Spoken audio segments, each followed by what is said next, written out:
Inflation. Si vous êtes comme moi, vous n'aimez pas ce mot. Mais comme l'a si bien dit l'écrivain Simon Lafage, c'est dans les moments les plus durs que se trouvent les plus grandes opportunités. Et c'est de ça qu'on va parler. Est-il vraiment possible de transformer ce qui est pour beaucoup une baisse de pouvoir d'achat en opportunité de gain? Serez-vous de ceux qui subissent ou qui agissent face à l'inflation? Réponse à la fin de cette vidéo.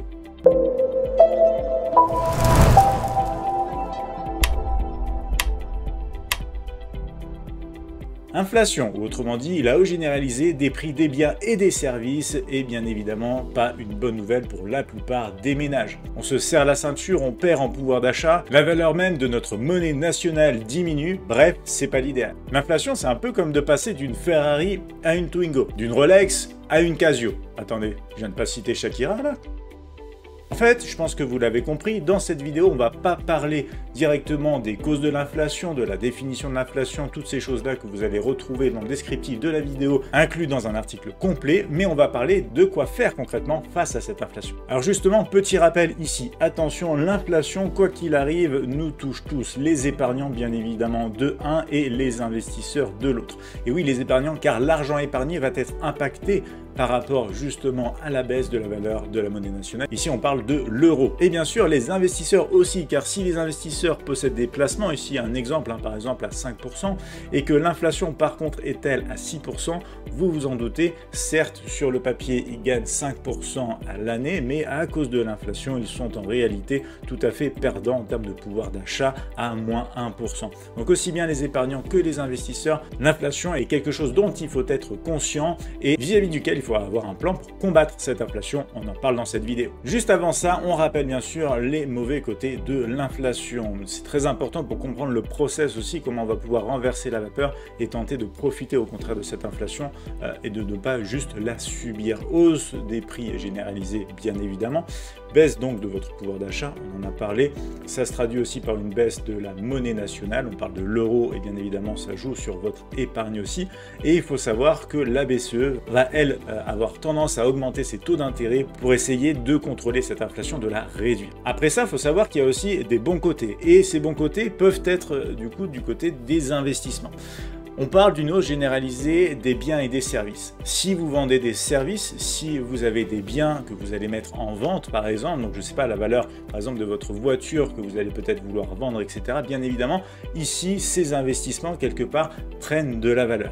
Donc ça c'est très intéressant et on va voir aussi bien évidemment qu'on va avoir des actifs particuliers qui prendront de la valeur, qui vont vous permettre aussi de gagner de l'argent tandis que l'inflation fait des ravages, vous serez susceptible d'amoindrir bien évidemment cet impact négatif, voire même de gagner de l'argent en période d'inflation. Alors je vous pose la question, subir ou agir? Qu'est-ce que vous allez décider de faire à la fin de cette vidéo? Je vous invite à mettre en commentaire de cette vidéo là où vous en êtes, ce que vous comptez faire vis-à-vis de l'inflation, la prochaine fois qu'on aura de fortes hausses, etc. Parce que je vais vous montrer plusieurs choses, on va analyser bien sûr l'évolution même de l'inflation ensemble. Alors on peut se poser souvent la question de comment lutter contre l'inflation. Je vous rassure, c'est pas vous et moi qui allons lutter concrètement contre l'inflation, c'est la BCE. La BCE qui va justement avoir comme outil, par exemple, la hausse des taux d'intérêt pour gérer la masse monétaire en circulation, pour tenter aussi de garder cet objectif d'inflation à 2%. Par contre, ce qui nous touche directement, c'est comment nous protéger face à l'inflation. Donc là, c'est très important de savoir que déjà, le premier élément,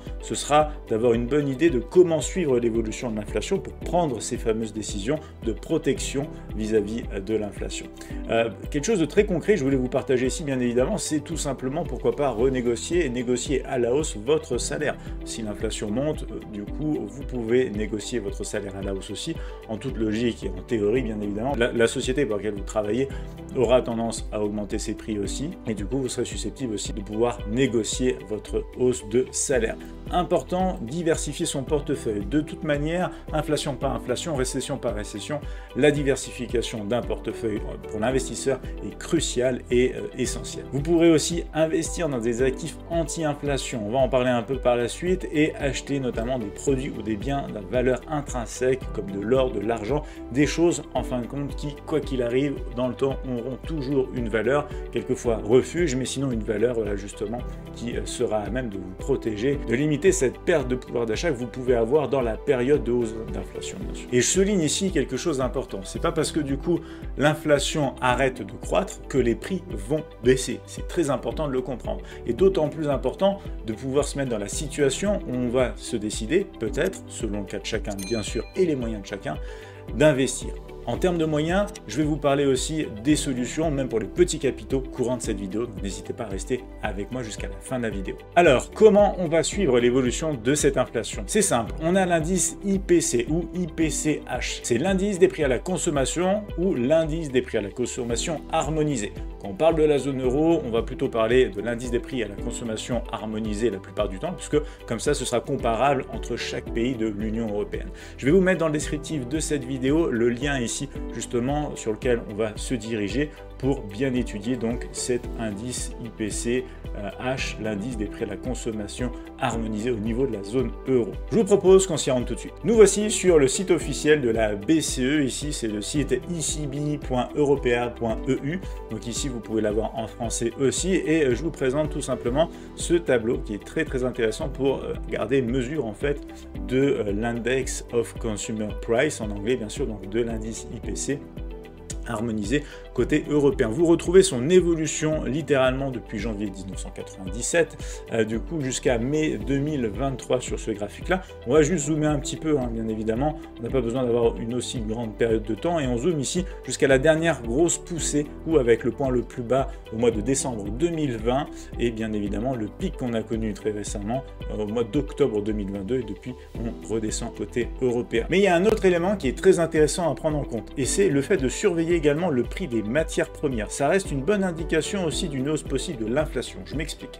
Si vous avez une inflation, c'est-à-dire une hausse généralisée des biens et des services, ça veut dire que quelque part, pour avoir un prix qui augmente en termes de biens, donc on va parler peut-être des téléphones, on va parler des voitures, etc., c'est que quelque part aussi les matières premières qui sont incluses dans la conception de ces biens, qui seront mis en vente sur le marché, bien sûr, pour les consommateurs, et bien que ces matières premières qui aident à créer ces produits, ces biens, aussi vont connaître une augmentation du prix. Donc étudier le prix des matières premières reste aussi un élément complémentaire très intéressant pour tenter de voir un petit peu à l'avance aussi ce qui peut se passer en termes d'inflation, ce qui va bien sûr se traduire par une hausse généralisée des prix des biens et donc aussi des services. Maintenant qu'on sait comment traquer l'évolution de l'inflation, comment on va utiliser cette information et quelles solutions on va avoir afin de profiter au contraire de cette inflation plutôt que de la subir.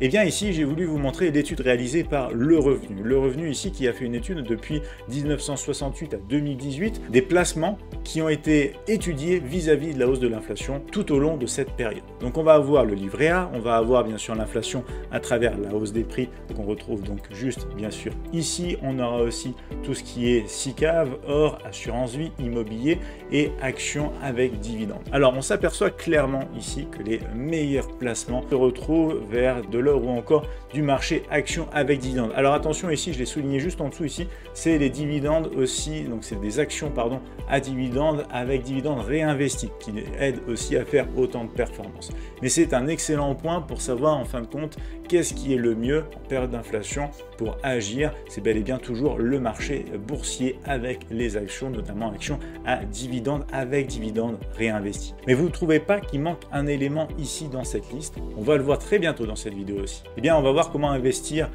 contre l'inflation à l'aide du marché boursier. Je vais m'appuyer sur des concepts que Warren Buffett a communiqué bien sûr, investir dans des entreprises qui peuvent augmenter leur prix même quand la demande est stable, ça c'est très important, qui peuvent aussi bien sûr gérer plus de demandes sans avoir beaucoup plus à investir, donc c'est des entreprises qui vont pouvoir bénéficier d'une économie d'échelle et puis des entreprises qui bénéficient aussi du pricing power, ça c'est le fait tout simplement de pouvoir mettre un petit peu son prix dans le sens où l'entreprise est quasiment leader de son domaine, de son secteur et du coup comme je vous l'ai mis ici, soit ça va avec une image forte ou avec vraiment une position où l'entreprise a un réel avantage concurrentiel et peut se permettre, même dans des temps comme ça, d'augmenter le prix parce qu'on ne peut pas vraiment faire sans eux. On a des exemples flagrants avec Microsoft, Apple ou encore LVMH. Microsoft, imaginez tous les logiciels utilisés à travers le monde. Si demain Microsoft augmente augmente du coup ses prix au niveau de ces logiciels, eh bien beaucoup suivront et paieront plus tout simplement parce que c'est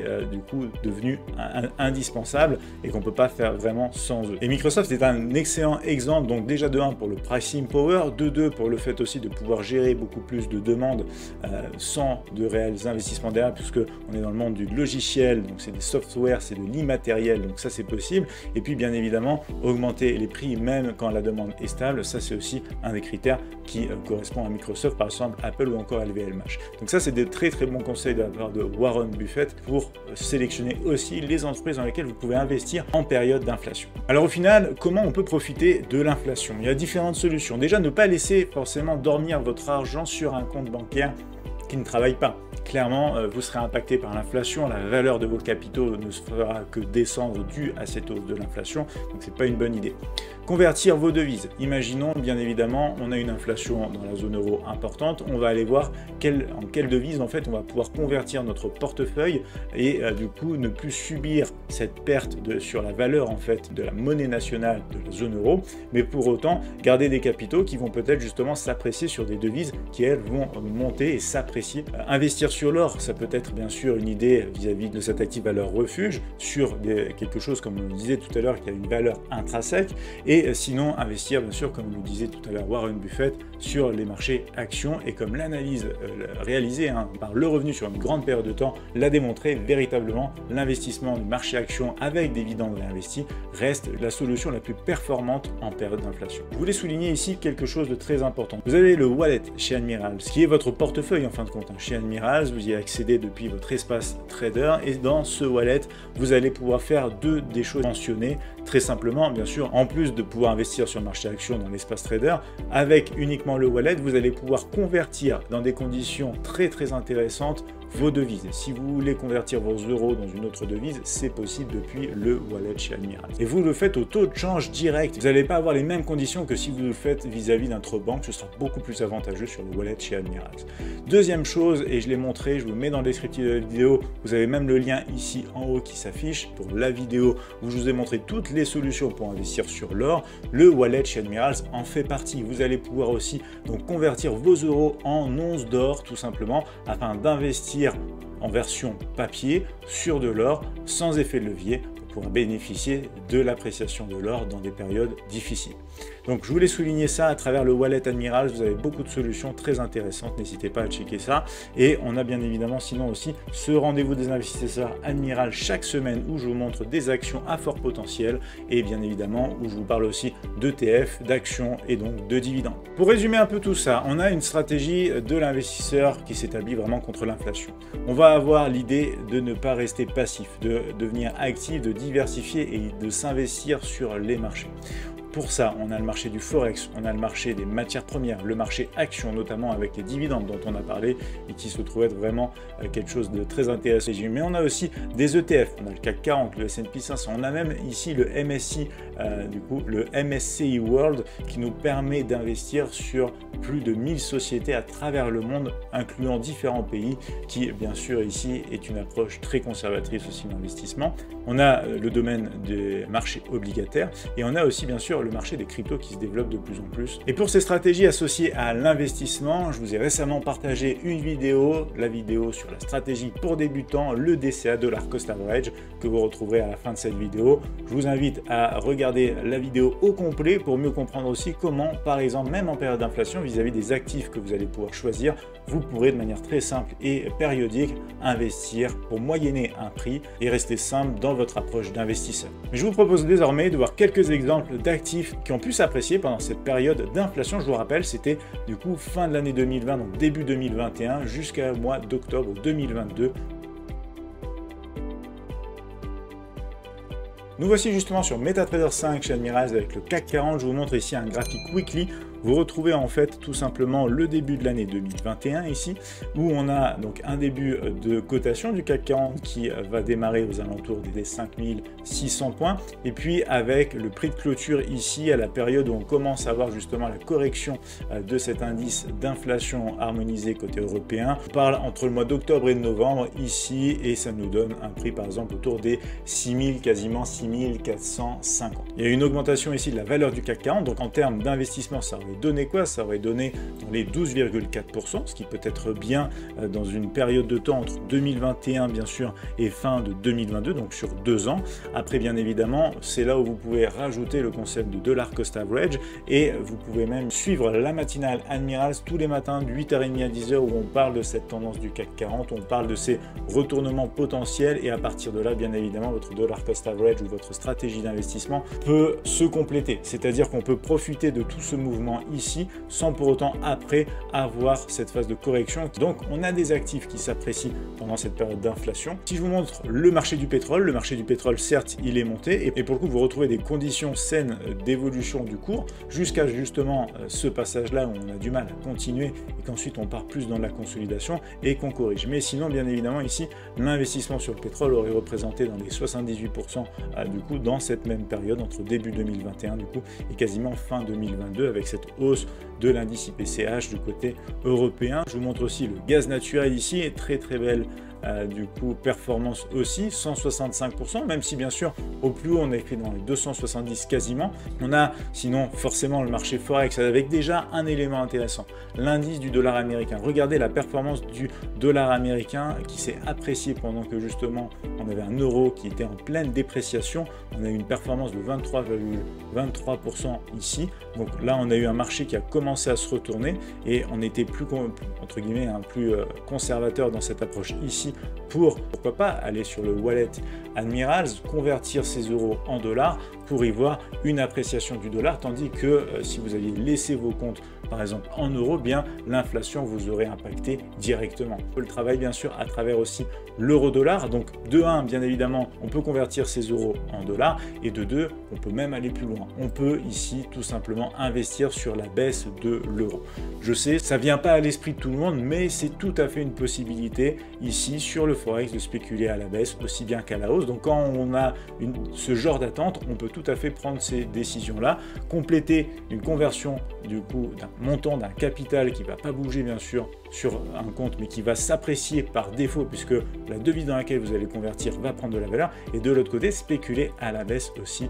Et là pour le coup il y avait de très belles performances ici à la baisse dans les moins 18,4% sur l'euro USD dans cette même période où l'inflation du côté de la zone euro en mode harmonisé ne cessait d'augmenter. Je vais vous montrer encore deux éléments puisqu'on a vu quand même que ce qui était plus fort bien évidemment, et selon les conseils de Warren Buffett, selon l'étude du site lerevenu.com, et bien c'est tout simplement ici le marché action. Le marché action avec dividendes notamment. Ici on va avoir LVMH, toujours dans la même période de temps. Vous retrouvez ici une performance qui va avoisiner à peu près les 25,4%. C'est une entreprise qui verse aussi un dividende, il n'est pas énorme mais il a le mérite d'être présent, et du coup à partir de là aussi avec une stratégie par exemple de dollar cost average bien pensée, on peut aussi faire de belles choses puisque je vous rappelle que les dividendes augmentent à chaque fois que vous prenez part en plus à l'action. Alors si vous vous dites que c'est des actions qui sont trop élevées, attention, chez Admirals on a les actions fractionnées qui vont vous permettre de prendre des fractions d'actions, par exemple sur des actions comme LVMH qui sont sur du secteur de luxe, c'est des secteurs et des niches qui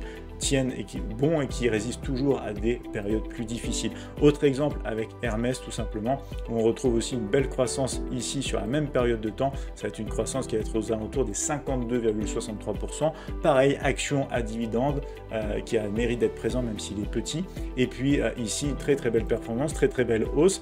De la correction, on revient quand même un petit peu et là on continue à la hausse. Donc c'est là aussi où le dollar cost average bien sûr a du sens sur le long terme et pas juste sur des petites périodes de temps ou même si vous êtes ici. Donc voilà, ici ensuite bien évidemment pareil, vous avez ce rendez-vous des investisseurs tous les lundis soirs chez Admirals, 7h, 20h, dans lequel on parle des actions, des petites pépites que je vous présente de manière hebdomadaire. Maintenant que vous en savez plus pour investir en période d'inflation, dites-moi en commentaire de cette vidéo ce que vous allez faire. Dites-moi aussi ce que vous pensez de cette vidéo si vous ne l'avez pas déjà vue sur la stratégie dollar cost average pour débutants. Une manière ultra simple de faire travailler vos capitaux en bourse. Et dans la prochaine vidéo, je vous réserve même l'outil qui vous permettra de tout faire vis-à-vis de cette stratégie DCA.